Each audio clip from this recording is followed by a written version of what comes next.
Hello Guardians, it is Ebontis here. It is Friday morning.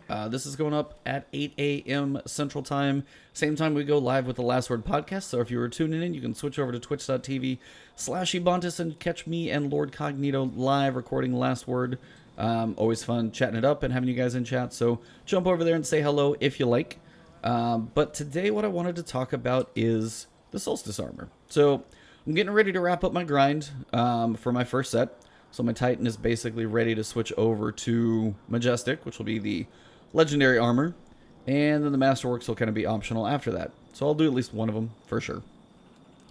But a couple topics that I wanted to hit. Mostly the first one, the requirements for unlocking the, stages of armor and ways we could potentially tweak that and what I think about them, what they're going for. Two, if I really think it's going to be worth it to really do the other sets. Kind of torn on those depending on what time permits. And then three, just kind of the glows and the Eververse side of this event, which is not totally terrible, but definitely have some questions about it.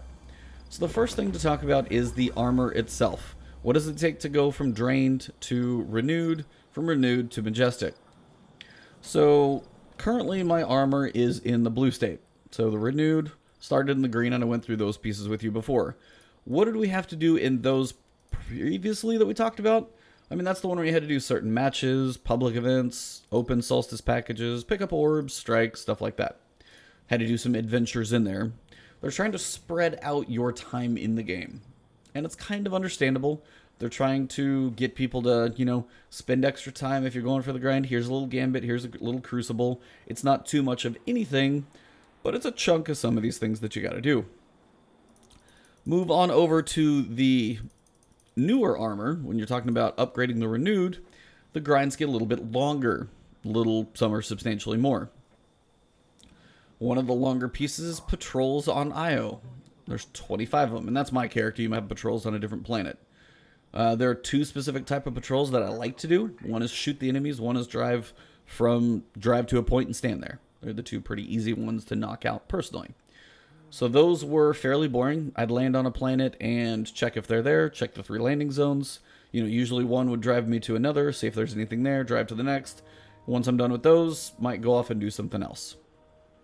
Now it's 25 patrols. It's meant to be, a reason for you to, hey, go do some patrols.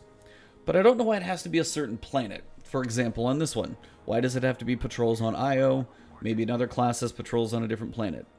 Hopefully they're not the bad planets. I would say Nessus, EDZ, and Io are okay, but patrols on Titan are going to get real small and short. But either way you look at it, you've got patrols. Usually not too crazy fun.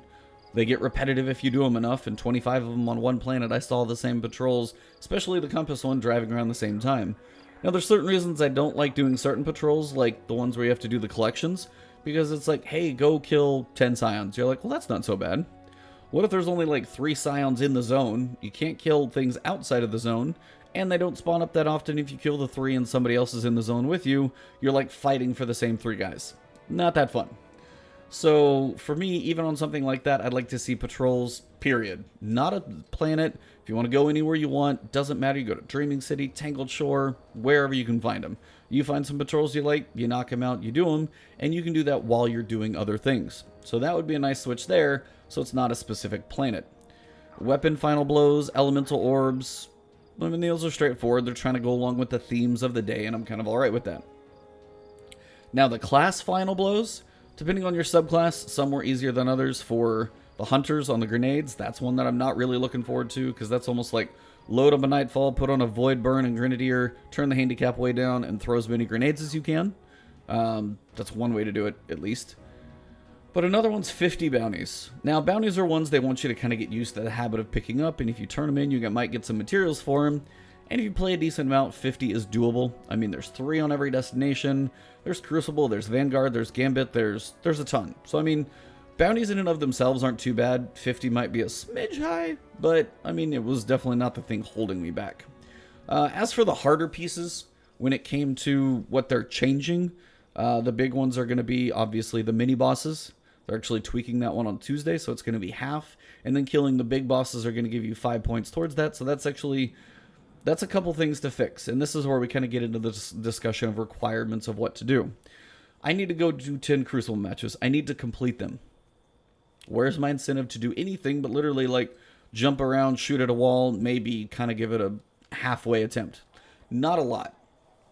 One of the requirements is actually like defeat guardians with a certain weapon type. That's pretty specific. Now, it's kind of annoying depending on the weapon type that you get. I mean, if you get Void, cool. You get, go burn it out with Recluse or, Hammerhead or something like that. Like, there's certain ones that are going to be a little better. I had Arc weapons, so Thunderlord's pretty easy if you pick up Heavy. I pulled out like an Arc Scout Rifle. Wasn't the most efficient thing, but it worked. But I mean, things like Waking Vigil, and there's certain Arc weapons that are going to work. So if you got to get Guardians defeated with Arc weapons, take your Energy slot, take your Heavy slot, good to go. But you do actually have to play the matches. Okay? So that's actually a good thing because you are participating. You're not totally trying to crap out on your team. You're at least actively involved. Take the 10 Gambit matches, which was one I heard a lot of people complain about. If you have to just complete 10 Gambit matches, you don't care if you win, you lose. More people actually went into Gambit Prime because it was one round. So a nice thing to change, a couple things I'd like to see. It would be complete a certain number of rounds of Gambit. So Gambit Prime would be 1. Actual Gambit would be 2. And if you got sudden death, it'd be the full. You might get 3 or 2.5 or something. But it'd be a reason to play either style of playlist. Regular Gambit might actually be weighted a little more. Or Gambit Prime's worth 2, Gambit's worth 3 because you have the 3 waves. Something like that would be kind of a way to balance it out, make them both kind of worthwhile. But the thing about Gambit is you just have to complete the matches. I'd like to see it something like finish a certain number of rounds, but also kill 200 enemies. At least that way you don't have to be the one who's picking up the motes. You don't have to be the one invading and getting kills, but you at least should be somewhat active in the match, shooting enemies, killing them for your team. So you're not just standing there like a lump. I mean, it's not very nice to just throw a match and just try and get it over quicker. If somebody else is actually trying to go for a Gambit bounty and going for an objective or powerful gear or anything, it's nice to, if you're going to be in the match, not be a lump, don't be AFK, and kind of be at least somewhat active in those things. Challenges went fairly easily, heroic puzzle events.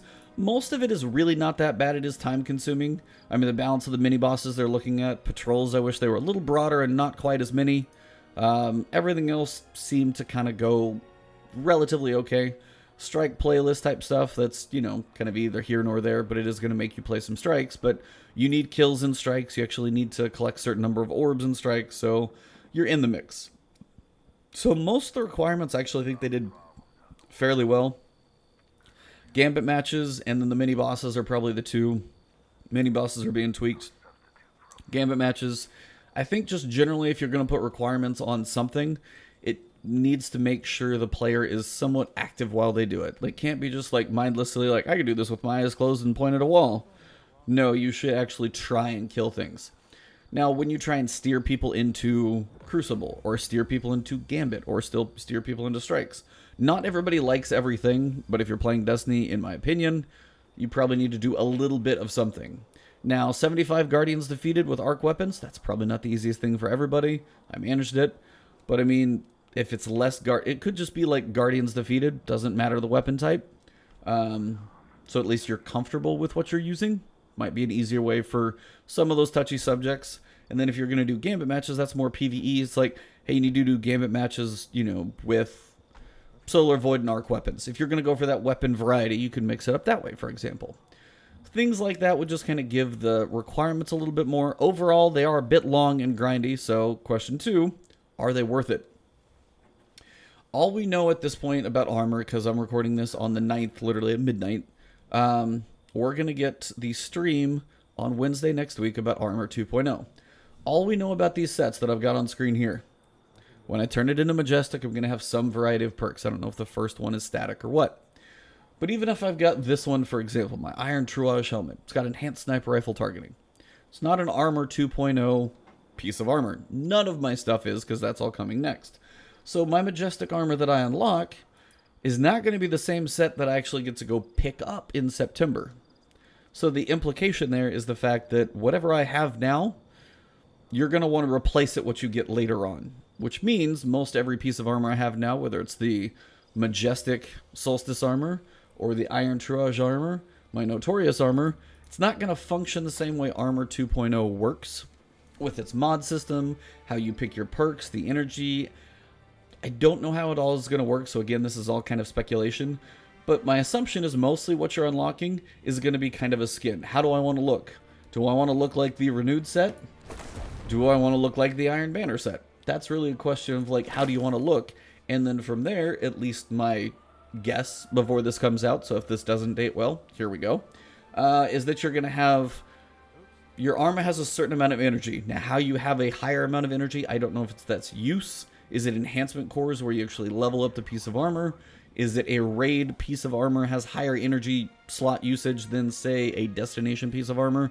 I don't know. But however that piece of armor has, like, stuff that you can put into it, however you get those perks that you get to choose, whether it's recovery worth 5, recovery worth 3, enhanced sniper rifle targeting, you're still going to be able to build your set of armor. So, what you really have and what you're unlocking is a skin. So this is where you decide on what's worth it to you. Is this skin that is going to be the Majestic set of armor when I unlock it worth the time it takes for me to get it? Or am I going to want to wear some of the spacesuits? Or the new raid armor? Or armor from the moon? Or armor from another planet? Or from the Black Armory? Like, is any of the other armor sets going to matter? Or most of them just going to be skins and then I basically decide the abilities kind of underneath the cosmetic look?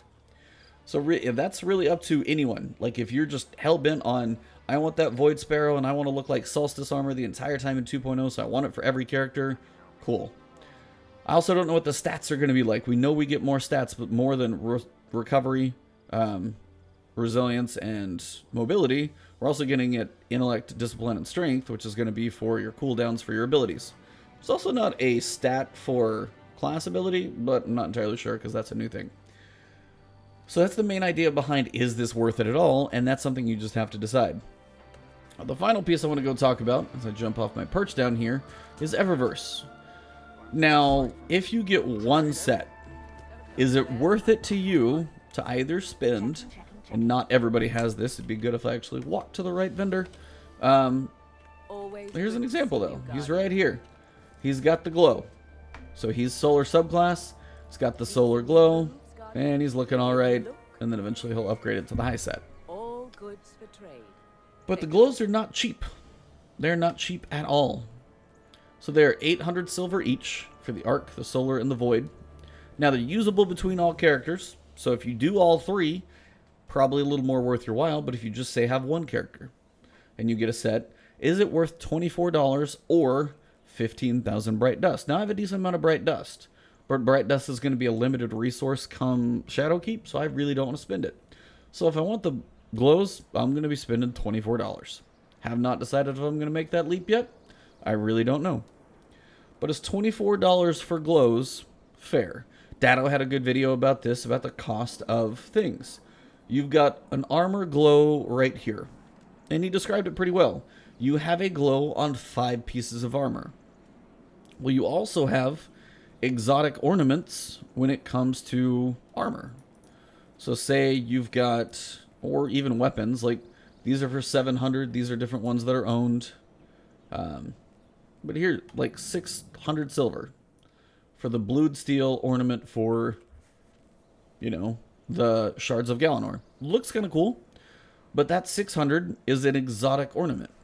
Up here, or at least in Solstice, I'm getting 5 glows for 800 silver. So if you think about 5 pieces of armor being affected versus 1, it's actually not a horrible deal. So basically what I'm trying to get around to is, this is a set of armor that has the potential to look really cool. Like, does it look cool? Yeah, I'm not gonna lie.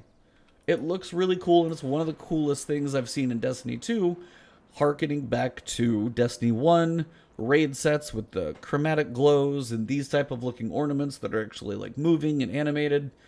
Gotta be honest, they look damn cool. Like Arc, Solar, Void. The look is the same, but the color changes, and you can use them between all characters, and all those things kind of apply all the way across, and you'll always have those.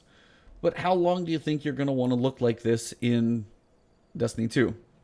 I mean, if you want to look like this for the next year, then, you know, $24 may be worth it to you. But otherwise, if it doesn't feel like it's worth it to you, then maybe you just have the one set of armor. You buy one glow for $8. If, like, pick your favorite subclass. Are you typically running Solar? Alright, so if I want to look cool, it's going to be like this. If I unequip another subclass, it's not going to be quite as bright. But it's still pretty cool set of armor with the gold, and the glow is pretty cool when I go solar. If I go void or arc, it's not quite as bright. That's fine.